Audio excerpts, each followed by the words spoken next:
Il y a une image tellement frappante, euh, presque banale dans notre société moderne, qu'on ne la remarque même plus en fait. Ouais, c'est devenu notre quotidien. C'est ça. C'est l'image de la personne qui coche absolument toutes les cases visibles de la réussite. On parle de ce profil avec un CV qui ressemble à une œuvre d'art. Genre, les diplômes des meilleures écoles, la carrière fulgurante, l'argent qui va avec. La totale, quoi. L'ingénierie parfaite d'une vie réussie sur le papier. Exactement. L'algorithme a fonctionné. Et pourtant, quand on regarde sous la surface, quand on gratte un peu le vernis social, bah c'est l'effondrement. Ah oui, les relations intimes sont souvent en ruine Le niveau d'anxiété crève le plafond. et on assiste en direct à un lent désastre humain. C'est silencieux, mais c'est là. Bah, c'est vraiment le grand paradoxe de notre époque. On vit avec cette équation profondément ancrée dans notre inconscient collectif. On se dit que plus on accumule de données, d'outils intellectuels et d'argent, plus on devrait maîtriser l'art de vivre. Ouais, l'intelligence pure comme bouclier ultime, en gros. Voilà. Sauf que les statistiques sur l'épuisement professionnel ou la solitude, elles nous prouvent le contraire tous les jours. L'armure intellectuelle, elle protège pas du tout du naufrage intérieur. Bon, décortiquons un peu ça. Parce qu'on a aujourd'hui sur la table des sources qui jettent une lumière assez inattendue sur ce phénomène. Pour ceux qui nous écoutent, notre mission en cette exploration en profondeur, c'est d'analyser des extraits d'un projet qui s'appelle Trajectoire. Un projet super intéressant d'ailleurs. Très audacieux, parce que ces documents s'appuient sur des textes millénaires, spécifiquement le livre des Proverbes et l'Évangile selon Jean. Et je précise, petite mise en garde, l'idée ici, c'est pas du tout d'avoir une posture religieuse ou de prêcher quoi que ce soit. Non, c'est vraiment une analyse philosophique et objective. Tout à fait. On veut juste observer comment ces écrits anciens voient la fracture entre, d'un côté, l'accès illimité à l'information qu'on a aujourd'hui, et de l'autre, le fait d'être réellement sage. Et on va vite comprendre pourquoi accumuler des diplômes sans une composante clé, bah ça mène au mur. Et c'est là que les sources posent un premier diagnostic vraiment chirurgical. Elles font une distinction radicale entre savoir des choses et savoir comment vivre. C'est pas la même chose, clairement. Pas du tout. Ce qu'on appelle la connaissance aujourd'hui, c'est surtout une capacité de traitement de données. C'est savoir coder, comprendre les marchés financiers, le droit des affaires. C'est très mécanique. Ouais, c'est la technique. La sagesse, par contre, selon ces textes, ça opère sur un réseau neuronal totalement différent. C'est la capacité à naviguer dans l'ambiguïté des relations, à tolérer la frustration et à faire des choix pour le long terme, plutôt que de chercher la gratification immédiate. J'aimerais qu'on s'arrête là-dessus, parce que je vois souvent notre société moderne comme une immense bibliothèque. Une bibliothèque. Ouais, on aurait tous appris à mémoriser les titres des livres par cœur pour briller en société, mais on ne sait pas du tout comment les lire. On empile les étages avec nos diplômes, mais on ignore les fondations. C'est une super métaphore. Justement, le livre des Proverbes propose un socle très précis pour ces fondations. Le texte dit, je cite, « La crainte de l'Éternel est le commencement de la sagesse ».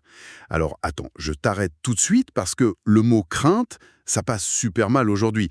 On s'imagine tout de suite un Dieu punitif avec un éclair à la main. Ce qui est fascinant ici, c'est précisément l'analyse sémantique que font les sources. Il ne s'agit pas du tout de peur ou de phobie. En fait, le concept se traduit beaucoup mieux par l'idée d'un profond respect ou, pour parler de façon plus cognitive, par une décentralisation de l'ego. Une décentralisation de l'ego. Tu veux dire réaliser qu'on n'est pas le centre de l'univers. Exactement.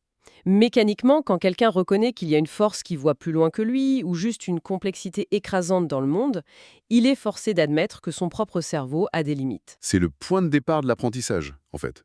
Dire qu'on ne sait pas. C'est ça. Et l'ennemi numéro un de cette posture, les sources insistent énormément là-dessus, c'est l'orgueil. L'orgueil, c'est pas juste un défaut moral. C'est un vrai biais cognitif. Un biais mortel pour les relations et la destinée. C'est la conviction rigide qu'on a déjà toutes les réponses. Mais attends, je veux bien qu'on tape sur l'orgueil. Mais si on regarde notre culture d'entreprise ou les réseaux sociaux, le succès, c'est souvent perçu comme la preuve ultime de la sagesse. C'est vrai que la société récompense beaucoup l'arrogance. Bah oui. La confiance inébranlable, même quand c'est du bluff. C'est ça qui lève des fonds, c'est ça qui génère des abonnés. Donc pourquoi les sources disent que vouloir réussir avant de devenir sage, c'est le vrai problème? C'est une excellente provocation.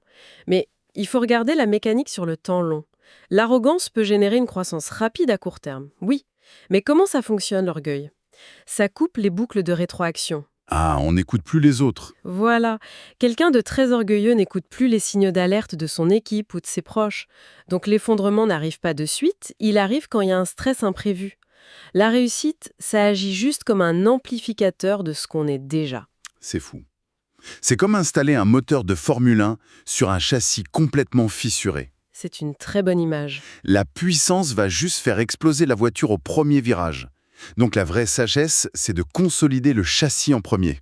L'humilité, l'écoute. Tout à fait. Et si la sagesse consiste à admettre qu'on ne sait pas tout, la première étape logique ensuite, c'est de s'interroger sur ce qu'on cherche vraiment. Oui, et c'est là que les sources du projet Trajectoire opèrent une transition super intéressante vers l'Évangile selon Jean. On passe de grandes maximes à une histoire hyper concrète. On a Jean-Baptiste qui a ses propres disciples et qui voit passer Jésus. Et là, il désigne Jésus à ses disciples. C'est ça. Et à ce moment-là, les disciples de Jean-Baptiste quittent leur maître pour suivre à ce nouvel inconnu. Et les notes soulignent un truc fort, un vrai leader ne garde pas les gens pour lui, il les conduit vers leur destinée. C'est une vraie leçon de leadership, très différente de la rétention qu'on nous enseigne aujourd'hui. Mais la suite est encore plus frappante. Jésus se retourne vers eux, il leur fait pas un discours marketing ou une démo de force, il leur pose une question toute simple. Que cherchez-vous ? Et cette question, elle est violente quand on y pense, surtout pour notre époque. C'est là que ça devient vraiment intéressant. Pourquoi tu dis ça ? On a des GPS, des applis pour trouver le resto parfait, le partenaire idéal, on accélère en permanence. C'est comme un GPS mental où on appuie sur l'accélérateur sans jamais avoir entré d'adresse de destination. C'est exactement ça. On peut avoir des millions d'abonnés et être complètement perdu à l'intérieur. Mais du coup, est-ce que le problème, c'est qu'on cherche les mauvaises choses ? Ou est-ce que on utilise tout ce bruit, le succès, les notifications, juste pour fuir le silence d'une vie sans trajectoire ? Si l'on relie ça à la vue d'ensemble du texte, c'est la fuite en avant. Et la réponse des disciples dans le texte est fascinante. Ils ne se lancent pas dans un grand débat philosophique, ils demandent où il habite et ils restent avec lui ce jour-là. Les sources parlent ici du concept de proximité. La proximité. Mais ça fait hyper passif comme approche. Ça en a l'air, oui. Aujourd'hui, si tu cherches un sens à ta vie, on va te dire de tout plaquer, de faire un marathon, de lancer une start-up. L'idée de juste s'asseoir, de rester dans cette proximité, ça paraît presque contre-productif par rapport à notre besoin compulsif de faire des choses. C'est contre-productif si on voit ça comme de la rentabilité industrielle. Mais la sagesse, ça ne se télécharge pas.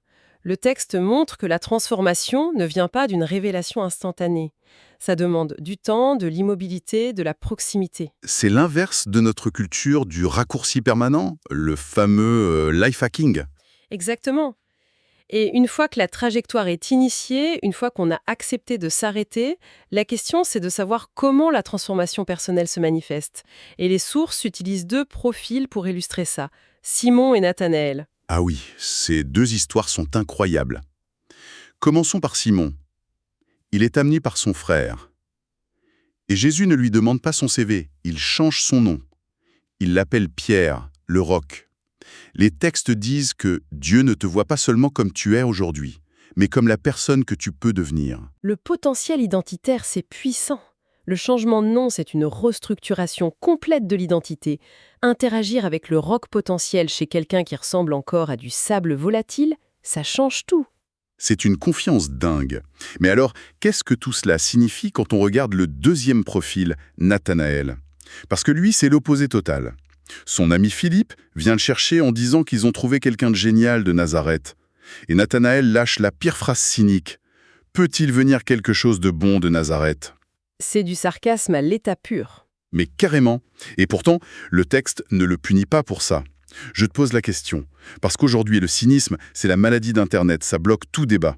Comment on peut réconcilier la sagesse qui demande de l'humilité avec le doute très cynique de Nathanaël ? Cela soulève une question importante sur l'honnêteté.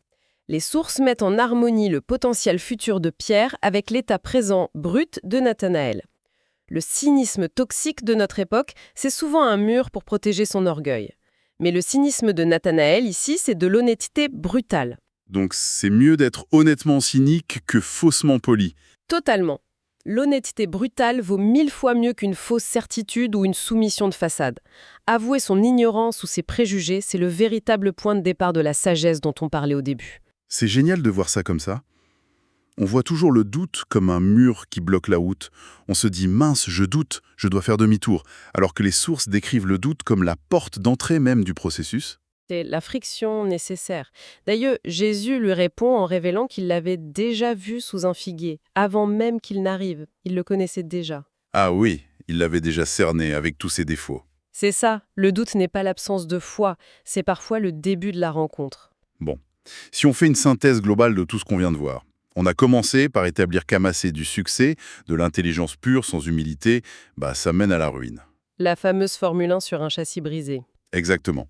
Ensuite, on a vu que trouver sa trajectoire exige de s'arrêter, de couper le bruit ambiant pour répondre à cette question hyper terrifiante. Que cherchez-vous réellement? Et enfin, paradoxalement, ce voyage commence par l'acceptation de nos propres doutes, de notre honnêteté brutale et de notre potentiel inexploité. Dans un monde complètement saturé d'informations, prendre le temps de filtrer ce qui nourrit simplement l'intellect de ce qui construit la véritable sagesse, c'est devenu la compétence la plus précieuse à développer. C'est clair. Et je voudrais laisser ceux qui nous écoutent avec une pensée provocatrice finale tirée de ces notes. Les sources mentionnent que l'entité supérieure connaissait Nathanaël avant même qu'il arrive et qu'elle voyait Pierre tel qu'il allait devenir plutôt que tel qu'il était. Oui, le potentiel était déjà validé. C'est ça. Alors si notre destination ultime est déjà tracée quelque part et que notre potentiel est déjà connu, se pourrait-il que le but de la vie, ce ne soit pas d'essayer de devenir quelqu'un par l'accumulation frénétique de diplômes et de succès? Ce serait de faire l'inverse, du coup. Oui, plutôt que de s'ajouter des couches, le but serait de désapprendre notre orgueil, d'enlever nos armures une par une, pour révéler la personne que nous sommes déjà censés être depuis le début. C'est une superbe réflexion pour clôturer. Et c'est sur cette idée que je remercie tous les curieux d'avoir suivi cette plongée avec nous aujourd'hui dans les sources de trajectoire. Prenez soin de vous et on se dit à la prochaine. À bientôt, Sam.